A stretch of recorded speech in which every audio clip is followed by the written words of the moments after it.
오늘도 살아계셔서 인류의 역사를 주관하시며 인생들의 화복을 주관하시는 주님, 찬양과 경배를 주님 앞에 올려드립니다. 모든 영광 주님을로 받아주시기를 원합니다. 무엇보다도 이 시간에 내 마음과 내 심령을 받아주시옵시고 성령 하나님께서 홀로 영광 받아주시옵시고 하나님의 영광이 원수마귀와 나누지 않게 도와주시옵시고 주님만 영광 받아주시기를 원합니다. 우리의 창조 목적은 하나님의 영광을 위함입니다. 우리가 삶 가운데서 오늘 예배 가운데서 하나님의 영광을 선포하기를 원합니다. 저 원수 무리들에게 선포하기를 원합니다. 우리 하나님은 살아계심을 선포하기를 원합니다. 성령 하나님의 곳에 오시옵소서. 성령의 불을 내려 주시옵시고 원수마귀는 쉬지 않고 불화살을 쏘고 있습니다. 우리가 견딜 수 없사오니 성령 하나님께서 저희들에게 강권적으로 성령의 불을 내려 주시옵소서. 쏟아부어 주시옵소서. 감당하게 하여 주시옵시고 마지막 사명을 감당하게 하여 주시옵소서. 우리가 죽기를 원치 않습니다. 성령 안에서 살아나기를 원합니다. 생명을 얻기를 원합니다. 죽정이가 되지 않기를 원하며 예수 그리스도 반석 되신 예수 그리스도 위에 집 짓기를 원하며 예수 그리스도 위에 교회가 되기를 원하오니 오늘도 말씀 가운데 함께하여 주시옵시고 저는 부족하고 미련합니다. 실수와 어리석은 뿐입니다. 성령 하나님 도와주시고 정말 하나님의 말씀만이 증거되게 도와주시고 사람의 모습은 십자가 뒤에 감춰 주시옵시며 사람의 음성으로 듣지 아니하고 하나님의 계시 음성으로 들을 수 있도록 성령 하나님의 시간에 우리의 마음도 만져 주시옵소서. 마치는 시간까지 성령 하나님께서 주관하실 줄로 믿습니다. 거룩하신 예수 그리스도의 이름으로 기도드립니다. 아멘. 제목의 말씀은 반석 위의 교회입니다. 우리가 제목의 말씀을 따르면 우리 필라교회가 반석 위의 교회다 이런 의미도 되겠지만 여러분의 심령이 바로 반석 위에 세워진 교회가 되시기를 예수님의 이름으로 축원합니다. 반석은 결론적으로 말씀드리면 예수 그리스도를 가리킵니다. 그래서 가정이나 교회나 국가나 예수 그리스도 위에 기초가 되어 있으며 흔들림이 없을 줄로 믿습니다. 예수께서 가이사라 빌립보 지방에서 제자들에게 이렇게 묻습니다. 사람들이 도대체 나를 누구라고 하느냐 이렇게 물으셨어요. 그런데 이렇게 제자들이 대답을 합니다. 사람들은 예수님을 세례 요한 또는 엘리야, 에레미야 혹은 선지자 중에 하나다 이렇게 말을 합니다. 예수께서는 그러면 너희는 나를 누구라 하느냐 이렇게 묻습니다. 동일하게 이 시간에 저희들에게 묻는다면 예수는 나에게 누구입니까? 인자가 나와 내 심령, 나와 내 가정에서는 인자가 누구입니까? 그리고 내 삶과 내 환경에 예수 그리스도는 어떤 영향을 미치고 있습니까? 이 시간에 우리가 말씀 가운데 한번 생각해 보았으면 좋겠습니다. 자, 먼저 베드로의 고백을 살펴보도록 합니다. 16장 16절입니다. 시몬 베드로가 대답하여 가로되 주는 그리스도이시요 살아계신 하나님의 아들이니다. 베드로는 계시의 영을 받았습니다. 그리고 계시에 근거한 믿음의 고백을 주님께 드리는 겁니다. 제가 우리 빌라 성도들에게 항상 제가 원했던 것이 바로 이것입니다. 성령님의 계시받고 성령님의 사역을 하고 성령님으로 살고 먹고 마시고 성령님으로 살자. 제 마음의 소원은 늘 그겁니다. 여러분 가운데서 성령님이 살아나고 예수 그리스도가 살아나고 그 외에는 저는 다른 욕심 없습니다. 바로 베드로는 하나님의 계시의 영을 받아서 주님이 과연 자기 자신에게 어떤 분이신가 올바로 고백하고 그리고 중간에 주님을 배신하는 일이 있었지만 그러나 자신의 고백대로 그 주님을 위해서 자기의 생명을 바치는 데까지 나아갈 수가 있었습니다. 예수님은 바로 하나님의 아들로서 나의 구주이십니다. 이렇게 고백합니다. 그래서 베드로의 고백에서 예수님의 인격과 사역을 잘 나타내고 있어요. 예수님의 인격이 어떤 분이신가, 예수님이 어떤 분인가 정확히 알고 믿는다는 것은 우리의 인격에도 영향을 미칩니다. 중요한 일입니다. 그리고 예수님의 사역이 어떠한 것인가 아는 것도 중요한 것입니다. 왜 그러냐면 그 예수님의 사역은 우리의 삶 가운데도 나타나기 때문에 그렇습니다. 주님은 우리의 구주가 되셔야 합니다. 주님이 우리의 주인이 되셔야 합니다. 그래서 베드로의 고백에서 예수님의 어떤 분인가, 하나님이라는 것을 보여주고 있어요. 내 아버지께서 모든 것을 내게 주셨으니 아버지 외에는 아들이 누군지 아는 자가 없고 아들과 또 아들의 소원대로 계시를 받는 자 외에는 아버지가 누군지 아는 자가 없나이다 하시고, 이렇게 말합니다. 내 아버지께서 내게 모든 것을 주셨다. 그래서 아버지만이 아들이 누군지 안다, 이렇게 말해요. 맞는 말이죠. 그리고 또 그 다음에 주시는 말씀이 뭡니까? 그 아들 예수 그리스도의 소원대로, 예수님의 소원이 우리가 예수님을 성령으로 알기를 원하고 하나님의 계시의 음성을 들을 수 있기를 원하십니다. 그래서 하나님의 아들 예수 그리스도의 소원은 저와 여러분이 또한 하나님의 계시를 받기를 원한다는 사실입니다. 그래서 아들의 소원대로 계시를 받는 자 외에는 하나님을 아는 자가 없다, 분명하게 성경에서 말씀하고 있습니다. 자, 하나님께서 특별히 베드로에게 하나님을 아는 것을 허락하셨습니다. 그래서 믿음으로 받아들이도록 했습니다. 그래서 베드로 스스로의 힘이 아닌 하나님께서 직접 당신의 아들을 베드로에게 계시해 주셨다라는 거예요. 유대 땅에 얼마나 많은 사람들이 있었겠습니까? 오늘도 얼마나 많은 사람들이 전 세계에 있습니까? 이슬람 숫자만 해도 13억인가요? 넘지요. 그런데 그 숫자에 우리가 들지 아니하고 하나님의 계시의 음성을 들을 수 있다는 것은 상상을 초월할 정도로 놀라운 하나님의 축복이며 기적입니다. 하나님께서 베드로에게 특별 은총, 하나님을 아는 지식을 허락하셨습니다. 요한복음 8장 24절, 너희가 만일 내가 그인 줄 믿지 아니하면 너희 죄 가운데서 죽으리라. 내가 누군 줄, 예수 그리스도를 당시의 유대인들은 정확히 누구인지 알지를 못했다라는 것을 볼 수가 있습니다. 그래서 지혜와 계시의 정신을 가지는 것이 바울 사도의 기도의 핵심이기도 합니다. 에베소 1장 17절, 우리 주 예수 그리스도의 하나님 영광의 아버지께서 지혜와 계시의 정신을 너에게 주사 하나님을 알게 하시고, 그래서 우리가, 저와 여러분은 서로 아는 것은 이렇게 만나면 알게 돼요. 얼굴이 안면이 있단 말이죠. 그러나 하나님과 우리 사이는 하나님의 성령으로 말미암는 계시의 음성을 듣지 못하고 계시를 받지 않으면 하나님을 알 수 없다는 것을 볼 수가 있습니다. 계시는 성도들과 관련된 영원한 예정과 그리고 십자가의 일들을 알게 해주는 겁니다. 즉 영원한 생명을 계시를 통해서 확신하게 됩니다. 그리고 십자가의 그 사랑을 계시를 통해서 확실히 알게 됩니다.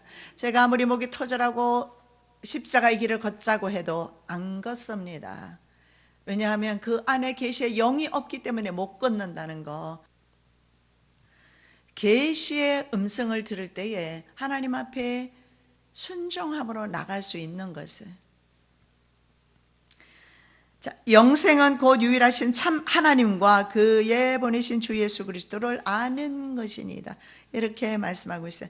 영생이 뭡니까? 우리가 영원히 사는 것을 의미합니다. 그러면 우리가 영원히 산다는 것은 예수 그리스도를 아는 것입니다. 그러면 우리가 예수 그리스도를 알지 않습니까? 지금도 설교 듣고 있으니까요.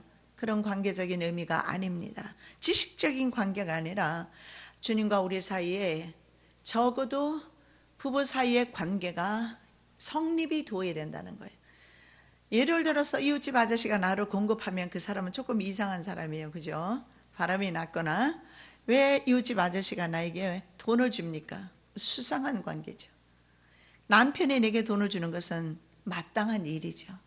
바로 하나님과 우리 사이에 이런 관계적으로 주님을 알 때에 우리는 주님을 안다고 말할 수가 있습니다. 베드로는 예수님을 그리스도 그리고 하나님의 아들로 고백하고 있습니다. 그리스도는 무슨 뜻입니까? 기름 부음 받은 자, 이런 뜻입니다. 자, 기름 부음을 받고 예수 그리스도는 하나님의 신뢰와 그리고 하나님의 소명을 받고 하나님의 역사를 성취하기 위해서 하나님이신 예수 그리스도께서 이 땅 위에 인카네이션, 성육신 한 겁니다. 여러분, 예수님도 하나님께 순종했습니다. 그래서 우리는 순종을 해야 되고요. 순종이 그래서 제사보다 위대한 겁니다. 자, 그래서 하나님의 그 신뢰와 소명을 받고 이 땅 위에 오셔서 성육신 하셨습니다. 바로 예수님의 인성을 표현하고 있어요. 예수님은 인간으로 오셨다. 그래서 우리의 모든 인간의 고통과 눈물을 최유하신 주님이라는 것을 볼 수가 있어요. 하나님의 아들은 예수님의 신성을 말합니다. 하나님의 아들이라는 것은 그가 바로 하나님이시라는 겁니다. 베드로는 예수님의 인성과 신성을 모두 인정하고 있습니다. 이 짧은 고백에서 말이죠. 여러분 어떻습니까? 저와 여러분의 삶 속에서 예수님은 신이십니까? 그리고 예수님은 인간이십니까? 예, 그렇습니다. 주님은 나의 모든 고통과 눈물과 한숨을 이해하셔요. 인간으로 오셨기 때문에. 그러면서 동시에 주님은 전능자이십니다. 우리의 모든 한숨과 고통과 눈물을 체휼하셨기 때문에 공감하시고 그리고 위로하시고 회복시키시고 그리고 천국까지 인도하시는 생명의 주님이십니다. 베드로는 바로 예수님의 인성과 신성을 인정하는, 왜냐하면 후세대 가면서 예수님의 인성을 부인하는 그런 시대적인 그런 사조들이 있었고 또 예수님의 인성도 부인하는 그런 사람들이 있었습니다. 그런데 짧은 고백에서 바로 예수님의 신성과 인성을 고백함으로써 자기의 삶 속에서 예수님은 바로 인자로 같이 오셔서 우리와 함께하고 계시고 임마누엘 하고 계시고 동시에 그분은 전능자 하나님이심을 고백할 때 우리의 삶은 좀 더 풍성하고 능력 있고 권세 있는 삶이 될 줄로 믿습니다. 나와 아버지는 하나이니라 하신대. 요한복음 10장 30절입니다. 이것이 바로 기독교 신조의 핵심입니다. 하나님과 예수 그리스도는 하나이시다. 삼위일체 하나님을 말씀하고 있습니다. 그런데 유대인들은 하나라고 지금도 생각하지 않아요. 유대인들은 지금도 메시아를 기다리고 있어요. 오신 예수 그리스도를 메시아로 인정하지 않는 것입니다. 당시나 오늘이나 마찬가지입니다. 내 안에 성육신하신 예수 그리스도, 인자로 오신 예수 그리스도로 모셔드려야 합니다. 그리고 지금은 살아나셔서 하나님의 아들로서 보좌 우편에 앉아 계시는 예수 그리스도를 받아들이셔야 합니다. 그래야 우리의 삶 가운데서 놀라운 능력이 나타날 줄로 믿습니다. 그 고백은 때로는 우리가 나타나지 않는 것 같고 보이지 아니하는 것 같고 내 믿음은 형편없는 것 같은데 여러분 믿으시기 바랍니다. 베드로도 그랬지 않습니까? 예수님의 12 제자도 그랬지 않습니까? 전부 다 무너지고 쓰러지고 자빠졌습니다. 그럼에도 불구하고 그에게 성령이 임하시고 계시의 영이 임하고 나서 모든 12 제자들은 주님을 위해서 목숨을 버리는 데까지 나갈 수가 있었어요. 그건 우리가 하는 것이 아니라 하나님께서 우리와 함께 하실 때 하시는 하나님의 사역입니다. 자, 과거에 기름 부음 받은 자는 왕과 구약시대 때 말입니다. 기름 부음 받은 자는 세 가지입니다. 왕과 선지자 그리고 제사장. 그런데 예수 그리스도는 이 세 가지 직을 모두 가지신 바로 하나님의 아들이십니다. 그래서 예수님께서 이렇게 말씀합니다. 너 구원 받았느니라, 죄사함 받았느니라. 양쪽에서 때로는 다르게 선포합니다. 너 구원 받았다, 죄사함 받았다, 치료받았다, 죄사함 받았다, 교대교대로 하셔요. 그러면서 뭐라고 말씀합니까? 인자가 죄를 사하는 권세가 있는 줄을 가르쳐 주기 위함이라고 말씀하고 있어요. 그래서 예수님은 제사장으로서 우리의 죄를 사면을 직접 하실 수가 있어요. 그리고 그분은 우리의 왕이십니다. 그리고 그분은 우리에게 계시의 정신을 부어주시면서 우리에게 계시하시면서 우리를 바른 길로 인도하고 계시는 바로 선지자이십니다.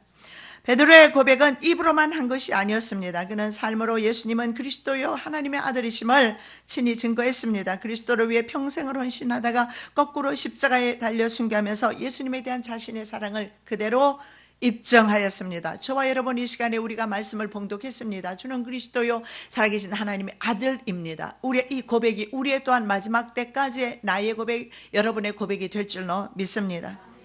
성경에서 요한복음 21장 18절에서 이렇게 말씀합니다. 내가 진실로 진실로 내게 이르노니 젊어서는 내가 스스로 띠뛰고 원하는 곳으로 다녔거니와 늙어서는 내 팔을 벌리리니 남이 내게 띠띠우고 원치 아니하는 곳으로 데려가리라. 이것을 대부분의 학자들은 바로 이 십자가에 원치 아니하는 곳으로 끌고 가서 팔을 벌리게 되어서 십자가로 말미암아 죽게 되는 사도 베드로에 대한 운명에 대해서 주님께서 예언한 것이라고 말합니다. 젊어서는 그렇습니다. 이것이 오늘날 우리들의 모습인지 모르겠습니다.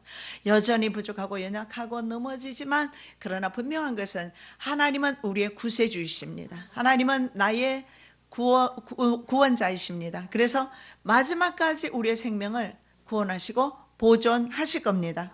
그래서 베드로는 끝까지 사명을 감당할 수 있었고 끝까지 주님을 부인하지 않을 수가 있었던 겁니다.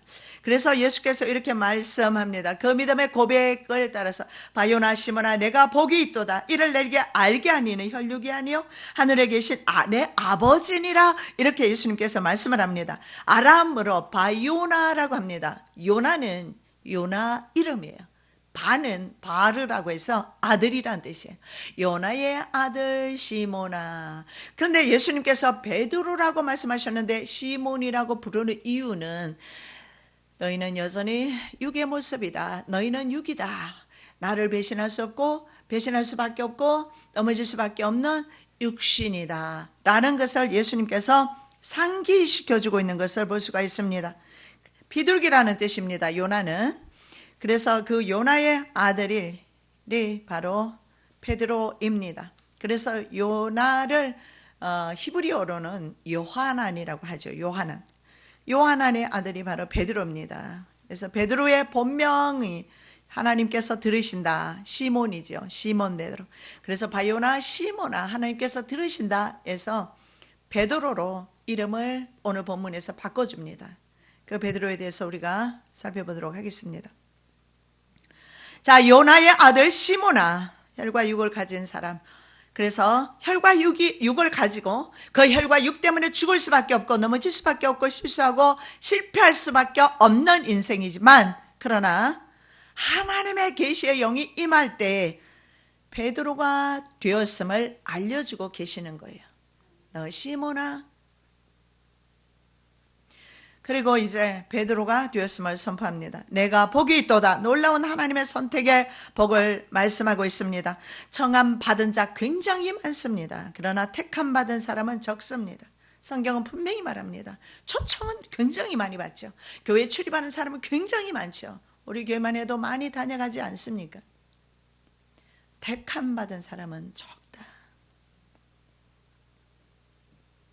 주님을 자신의 그리스도 주님으로 받아들일 수 있는 것은 혈육이나 인간의 노력으로 되는 것은 아니라는 것이, 이것이 바로 하나님의 계시의 정신을 받는 것은 하나님께서 우리에게 계시의 정신을 주실 때 가능한 일임을 알 수가 있습니다. 요한복음 요한일서 5장 12절입니다. 아들이 있는 자에게는 생명이 있고 하나님의 아들이 없는 자에게는 생명이 없느니라. 여러분, 저와 여러분이 하나님의 아들이 있지요. 예수 그리스도를 믿지 않습니까? 혈육은 말 그대로 혈과 육입니다. 피와 육신입니다. 타락한 본성을 가진 육신과 피로 되는 것은 아니라는 겁니다. 구원이 반드시 하나님의 계시의 정신을 받으라고 성경은 말씀하고 있습니다. 그는 하나님의 아들, 그리고 천국을 인간의 이해와 지식이 아닌 영으로 받아들인 것을 보게 됩니다. 오늘 여러분에게 드리는 이 말씀이 성령으로 여러분의 심령 가운데 녹아내리기를 예수님의 이름으로 축원합니다. 하나님의 성령으로 받으실 때에 여러분의 삶이 윤택하고 기쁨과 행복이 넘치게 될 것입니다. 자, 반석 위에 세운 교회에 대해서 두 번째로 살펴보기를 원합니다. 16절에서 18절. 또 내가 내게 이르노니 너는 베드로라. 내가 이 반석 위에 내 교회를 세우리니 음부의 권세가 이기지 못하리라. 교회의 기초는 하나님의 계시와 그리고 계시를 받은 베드로의 선포 위에 세워졌음을 볼 수가 있습니다. 자, 이 말씀을 좀 직역해 보겠습니다. 너는 페트로, 너는 피러이다. 영어로 말하면 피러. 너는 페트로 아니면 피러이다. 이 바위 위에 내가 내 교회를 지으리니 너는 돌이다. 내가 돌 위에 내 교회를 지으리니 이 말입니다. 아람어로는 페트로스, 페트로 두 개 모두가 아람어로는 게바라고 말해요. 페트로, 페트로스 바로 베드로를 가리킵니다. 그 다음에 나오는 것은 반석 위에 역시 돌입니다. 그 반석은 주로 예수 그리스도를 가리킵니다. 그런데 아람어로는 두 개 다 게바라 이렇게 말씀하고 있어요. 그래서 여기서 우리가 볼 수 있는 것은 베드로는 페트로스 해서 남성형 명사를 사용하고 있고, 그리고 반석 페트라는 여성형 일반 명사를 사용하는데 아주 큰 바위 덩어리 내지는 절벽 같은 그런 것들을 페트라. 그래서 바위덩어리 페트라는 바로 그리스도 자신을 가리킵니다. 그래서 베드로에게 약속하시는 것이 뭡니까? 예수님 자기 자신을 베드로에게 그대로 통째로 주시는 겁니다. 그래서 너는 내 위에 너의 교회를 세워라 이렇게 말씀하고 있습니다. 다 같은 신령한 음료를 마셨으니 이는 저희를 따르는 신령한 반석으로부터 마셨으며 그 반석은 곧 그리스도라. 자, 이렇게 말합니다. 사도 바울은 반석에서 자신들의 조상들이 신령한 음료를 마셨대요. 영적인 음료수를 마셨다는 거예요. 그런 음료수가 어디 있어요? 근데 영적인 음료수를 마셨다, 신령한 음료를 마셨는데 반석에서 나오는 조상들이 그 신령한 음료를 마셨는데 그 음료수는 바로 예수 그리스도이다 이렇게 말하는 거예요. 그래서 자기의 조상들이 마신 물이 바로 예수 그리스도의 그 물을 마셨다 이렇게 말씀하고 있습니다. 자, 이사야 26장 4절입니다. 너희는 여호와를 영원히 의뢰하라. 주 여호와는 영원한 반석이심이시로다. 예, 여호와가 바로 반석이십니다. 예수 그리스도가 바로 반석이십니다. 예수를 따르는 성도들도 바로 돌입니다. 페트로스예요. 너희도 산돌같이 신령한 집으로 세워지고 예수 그리스도로 말미암아 하나님의 기쁘게 받으실 신령한 제사를 드릴 거룩한 제사장이 될지니라. 경에 기록하였으되 보라 내가 택한 보배롭고 요긴한 모퉁이 돌을 시온에 두노니 저를 믿는 자는 부끄러움을 당치 아니하리라 하였으니 그러므로 믿는 너희에게는 보배이나 믿지 아니하는 자에게는 건축자의 버린 그 돌이 모퉁이의 머릿돌이 되고 또한 부딪히는 돌과 고치는 반석이 되었다 하니라. 저희가 말씀을 순종치 아니함으로 넘어지나니 이는 저희를 이렇게 정하신 것이라. 아멘. 자, 예수 그리스도가 바로 모퉁이의 요긴한 돌이라고 말합니다. 그런데 이 돌이 믿는 자들에게는 이것이 뭡니까? 그 머릿돌이 반석입니다. 그런데 믿지 아니하는 사람들에게는 이건 이방인을 가리키는 것은 아닙니다. 교회 안에 들어오면서 예수님의 계시의 정신을 받지 못하고 하나님의 말씀을 받지 못하는 심령입니다. 이들에게는 거치는 돌이 될 것이다. 그래서 예수님이 가는 곳곳마다 어떤 일이 일어났습니까? 배척이 일어났어요. 예수님의 생애는요, 배척받은 생애를 보냈습니다. 우리 교회도 예외 아닙니다. 많은 배척을 당할 수밖에 없습니다. 왜냐하면 주님께서 반석 위의 교회라고 지난주에 저희 개인적으로 저에게 말씀을 주셨어요. 그래서 오늘 제목을 정한 겁니다. 우리 교회가 반석 위의 교회, 여러분의 심령이 반석 위의 교회, 전 이걸 믿습니다. 예수님의 생애는 계속 배척받은 생애였어요. 그리고 급기야는 십자가에 매달리는 그런 생애를 예수님은 사셨어요. 예수님의 생애 가운데 언제 누가 그렇게 환영했습니까? 진짜 예수 생애는 핍박 옵니다. 핍박받을 각오하셔야 돼요. 건축자들의 버린 모퉁이돌입니다. 주류 사회에서, 기성 사회에서 기득권층들이 버린 돌이 예수 그리스도예요. 유대 관원들과 왕들과 제사장들이 버린 돌이 예수 그리스도예요. 그런데 그 돌이 믿지 않는 자들에게는 거친 것이 될 것이나, 그러나 믿는 자들에게는 든든한 반석이 될 것이다. 여러분, 반석이신 예수 위에 내 심령교회 세우시기 바랍니다. 내 가정교회 세우시기 바랍니다. 우리 국가가 바로 또한 이 예수 그리스도 반석 위에 세워져야 든든히 나갈 수가 있습니다. 이따가 우리가 복음송 부르겠습니다. 내 주는 반석이시니 저곳은 안전하도다. 질병과 고통 없으니 저곳은 안전하도다. 바람이 불고 비와도 저곳은 안전하도다. 물결이 넘쳐 밀려도 저곳은 안전하도다.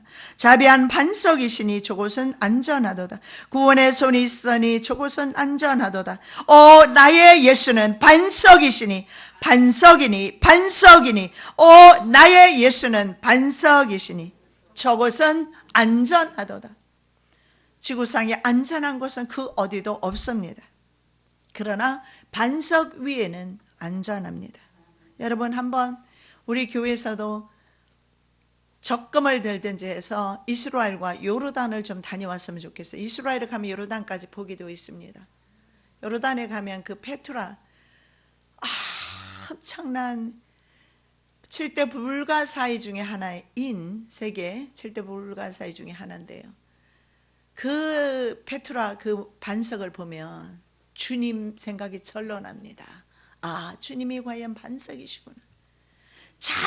전혀 지진이 나도 온 세상이 무너져도 이것만큼은 흔들리지 않겠구나 할 정도로 절경입니다.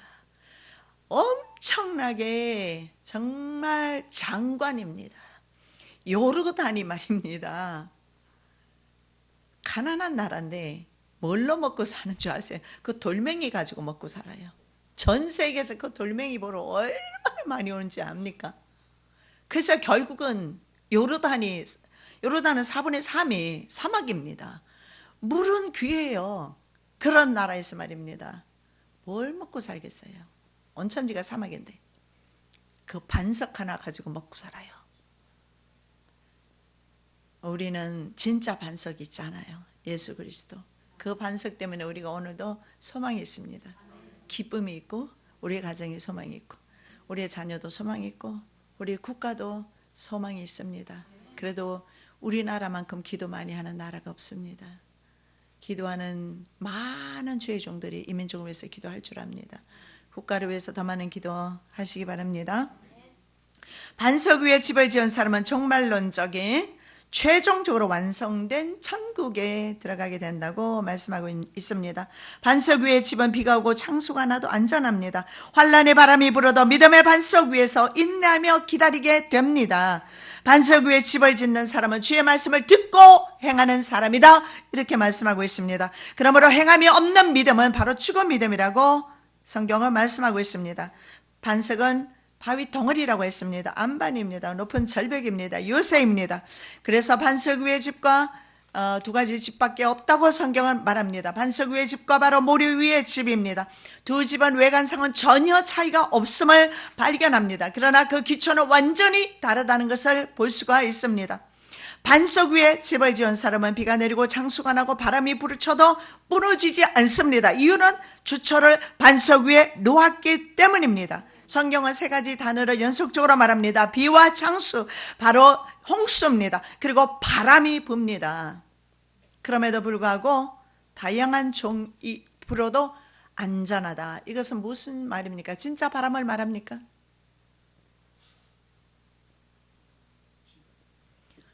온갖 종의 환란의 바람이 불어도 우리는 안전하다. 왜? 예수님이 계시기 때문에.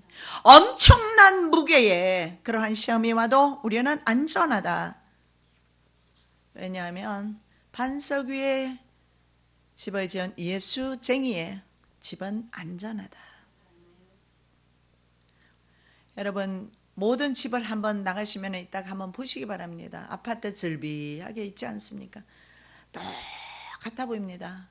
편안해 보이기도 하죠. 그러나 비가 오고 장수가 나고 바람이 들이칠 때 어떻게 되겠습니까? 여기는 여러분은 잘 못 겪겠지만 미국에서는 종종 경험을 합니다. 토네이도라고 그러죠. 그 토네이도 눈까지도 필요가 없어요. 토네이도 눈은 저 멀리서 지나가는데도 그 옆에 있는 집의 지붕을 그대로 통째로 날아가요. 집이. 그래서 저희들은 이 무너짐이 심하다, 이 내용을 이해를 합니다. 바람이 그렇게 무서운 걸 볼 수가 있어요. 이런 세찬 바람이 불었을 때 하나님의 계시의 정신을 받지 못한 사람, 하나님의 말씀을 듣고 행치 아니하는 사람 무너진다 말씀하고 있습니다. 팔레스타인뿐만 아니라 아라비아라든가 사하라 사막이라든가 그 지역에 가면 와디라는 곳이 있어요. 그 와디는 뭐냐면 평소에는 사람들이 통행을 하죠.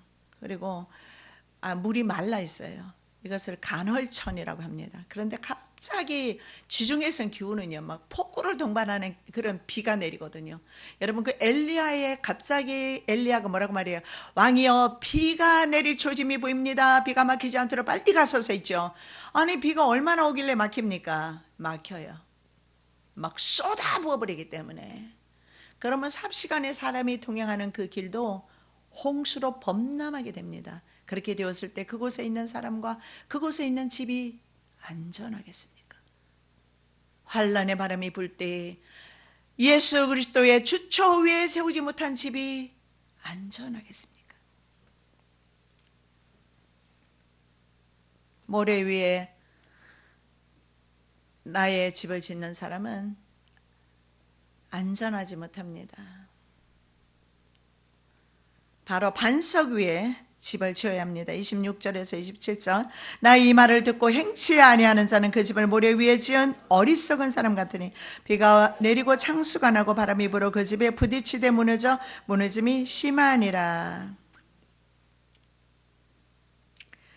반석 위에 집을 짓지 않으면 여러분이 우리나라에도 보니까 아주 높은 피라미드 건물이 또 들었었더라고요. 반석 위가 아니면 그곳이 160층을 짓는다 할지라도 무너져 내릴 것입니다. 요새는 견고해 보이지만 우리나라 지진대에 있음을 여러분 보고 있지 않습니까? 그럼 지진이 왔을 때 그것이 안전할까요? 정말 안전한 것은 주님밖에 없습니다. 늘 주님의 품을 사모하고 그리워하며 기도하시며 주님과 함께 하시기 바랍니다. 그래서 무너짐이 심하다라는 것은 회복이 불가능한 상태인 것을 봅니다. 계속해서 세상에 집을 짓게 되고 모래 위에 집을 짓게 되고 욕심의 집을 짓고 탐욕의 집을 짓고 시기와 질투의 집을 짓고 무너짐이 심하게 될 것입니다. 지금 이쯤에서 우리는 이제 그만하고 예수 그리스도 안에 믿음의 집을 지으시기 바랍니다. 순종의 집을 지으시기 바랍니다. 찬양의 집, 기도의 집을 지으시기 바랍니다. 소망이 있습니다. 실패 없습니다. 전혀 실패 없어요. 반석 위에 세운 교회는 음부의 권세가 해하지 못한다. 음부가 뭐냐면 하데스라는 원어를 쓰는데 스울과 같은 의미입니다. 요나가 스울에 대해서 말합니다. 자기가 스울의 뱃속에 들어갔다. 이 스울은 뭐냐면 지하세계 혹은 죽은 사람의 거처로 그렇게 알려져 있습니다. 그래서 히브리 사람들은 이곳을 아주 어둡고 소외된 공간, 아니면 인간이 한 번 가면 절대 나올 수 없는 그런 곳으로 생각을 합니다. 그래서 이 음부라는 것은 그런 곳이기 때문에 두 번 다시 나올 수가 없습니다. 그런 공간이. 예수 기초석 위에 세운 교회, 필라 교회와 그리고 무형 교회인 유형 교회, 필라 교회와 무형 교회인 성도, 저와 여러분은 바로 이 음부의 권세를 이길 수 있다고 예수 그리스도께서 말씀해주고 있습니다. 그리고 마지막 백보자 심판 때 음부는 심판을 받기 위해 세상 사람들을 도로 토해내는 것을 보게 됩니다. 그래서 유대인들이 음부를 참 무서워했죠. 그 실제로 음부에 대해서 성경에서 말씀하고 있지 않습니까? 마지막 때 음부에 가 있는 사람들, 그 사람들을 토해냅니다. 그것이 바로 계시록 20장 13절에서 15절. 바다가 그 가운데서 죽은 자들을 내어주고 또 사망과 음부도 그 가운데서 죽은 자들을 내어주며 각 사람이 자기의 행위대로 심판을 받고 사망과 음부도 불못에 던지우니 이것은 둘째 사망 곧 불못이라. 누구든지 생명책에 기록되지 못한 자는 불못에 던지우더라. 자, 이 음부가 다시 토해내죠. 바다도 토해냅니다. 죽은 사람 다 토해내죠. 근데 이 사람들이 어디로 가느냐? 최종적으로 가는 것이 바로 지옥입니다. 불못이라는 거죠. 그래서 음부라는 곳이 따로 있다가 거기에서 토해내서 다시 지옥으로 옮겨지는 것으로 저는 그렇게 이해를 합니다. 왜냐하면 그 지옥의 세계에 대해서는 성경에 정확하게 나와 있지는 않습니다.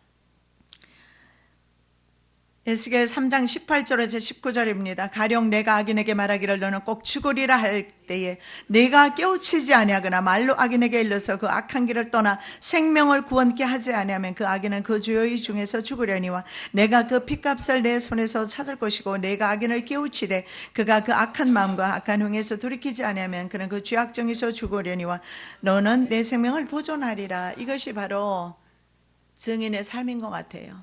전해야 될 수밖에 없는 하나님의 종들의 사명인 것 같습니다. 안 돌이키면 할 수 없는 것이고 돌이키지 않으면 그 본인의 죄로 말미암아 핏값은 자기가 받아야 합니다.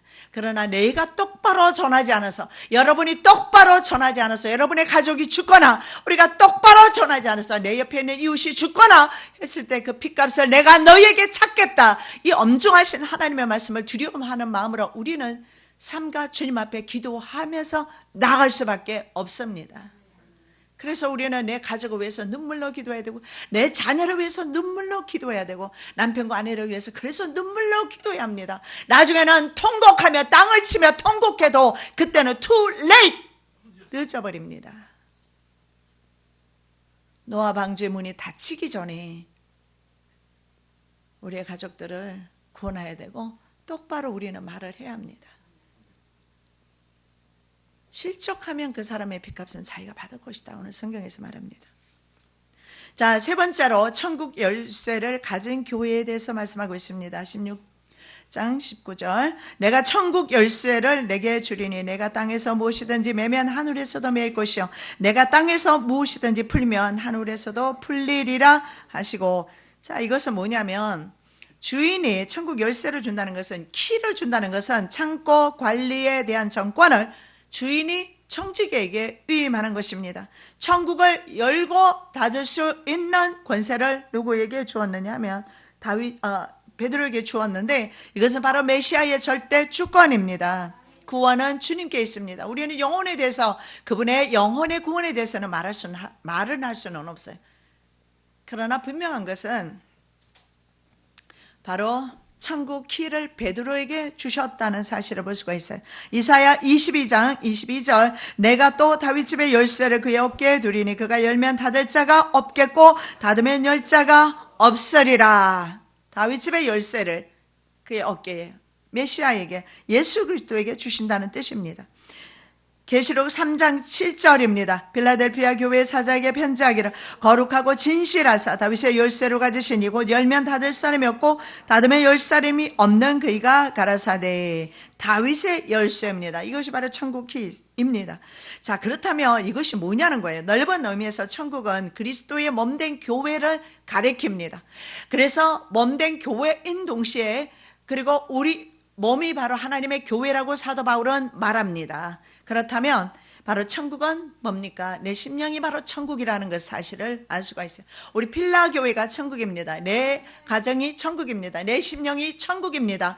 그래서 예수 그리스도께서 말씀하시기를 천국이 가까웠느니라. 예수님을 만나고 질병에서 해방되고 죄로부터 자유함을 얻은 사람들에게 천국이 임했던 겁니다. 이미 예수님을 경험했기 때문에. 그래서 계시의 정신을 받은 사람에게는 이미 천국이 임한 것입니다. 정말론적으로 미래에 갈 천국이지만 세상에서 천국이 이루어지는 겁니다. 교회가 범죄를 행하는 사람을 묶으면 하늘에서도 묶어버릴 것이다. 이렇게 말합니다. 그리고 땅에서 풀어주면 풀게 될 것이다. 이것이 교회의 지리권입니다. 여러분 지금은 교회 치리권 없어요. 지상에서 치리는 천국의 통제권과 관계가 있는 것을 볼 수가 있습니다. 자, 디도서 3장 10절 말씀 보겠습니다. 이단에 속한 사람을 한두 번 훈계한 후에 멀리하라. 이단에 속한 사람은 회복이 안 되면 멀리하라 이렇게 나와 있어요.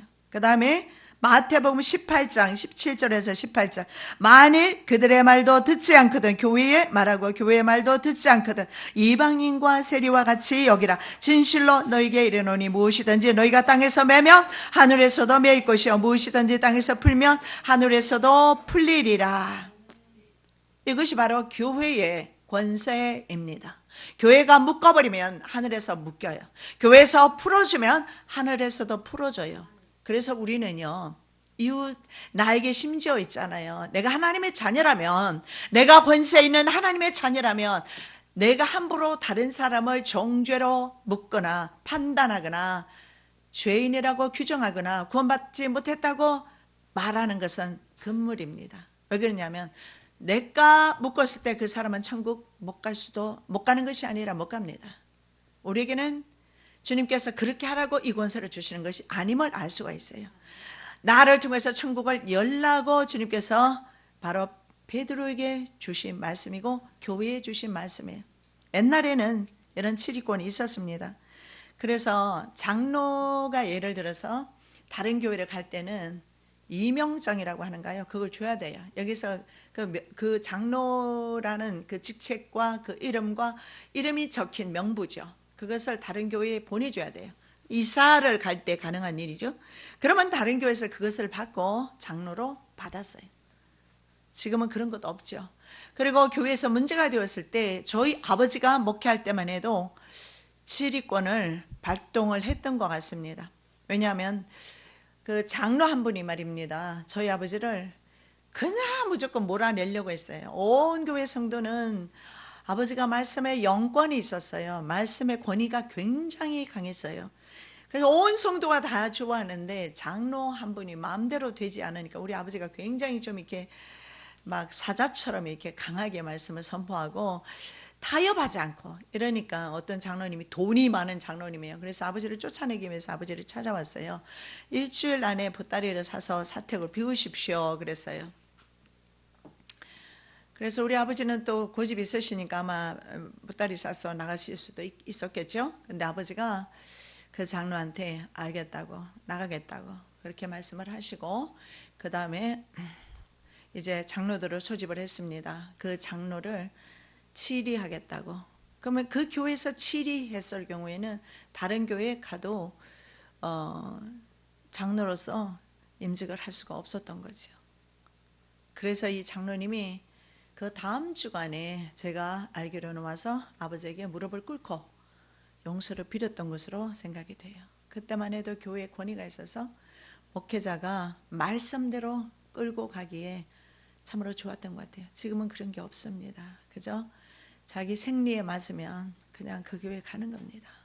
떠나는 겁니다. 맞지 않으면 떠나고 맞으면 있고. 그래서 지금은 그런 시대가 된 것 같아요. 근데 교회에 그런 권세가 있습니다. 치리하는 권세입니다. 이런 권세도 있고, 그러나 우리는 하나님의 자녀의 권세가 있기 때문에 여러분 주변에 있는 사람을 함부로 구원에 관해서는 말하는 것은 아주 지혜롭지 못하는 겁니다. 그는 그 구원에 관해서만큼은 하나님의 주권이지 우리의 주권은 아니에요. 그러나 나 때문에 복음이 막히면 안 된다는 사실을 기억하셔야 합니다. 나로 말미암아 내 가정에 남편과 아내가 복음이 막히고 자녀들이 복음이 막히고 이것은 절대 바람직한 일이 아닙니다. 나로 말미암아 하나님께로 나가는 길이 언타이 풀어줘야지요. 풀어줘야 자유롭게 주님께로 나가는, 우리는 그 사역을 감당해야 될 줄로 믿습니다. 매다는 금지하다, 그리고 금지해서 불법임을 선포하다, 이런 뜻입니다. 풀다는 뭡니까? 허락하다, 허락하여 합법임을 선포하다. 그 원어의 뜻에 보면 풀다, 그냥 무슨 매듭을 푸는 것이 아님을 알 수가 있어요. 교회가 합법이라고 선포하면 합법인 것입니다. 교회가 불법이라고 선포하면 불법이라는 것을 보여주고 있는 단어입니다.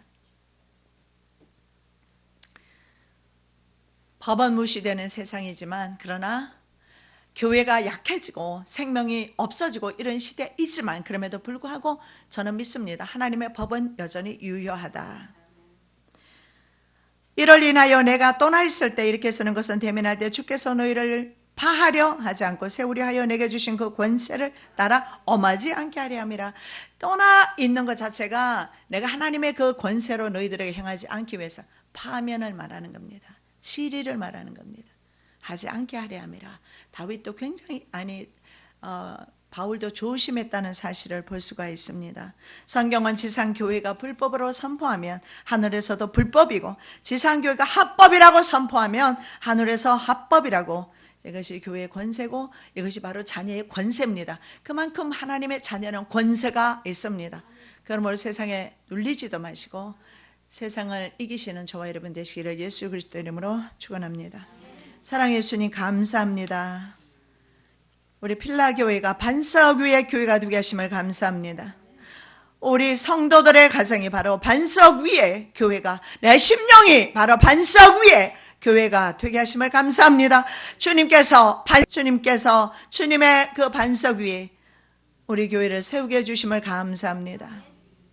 실족하지 아니하도록 성령 하나님 늘 저희들을 바른 길로 지도하여 주시옵소서. 거룩하신 예수 그리스도의 이름으로 기도드립니다. 아멘.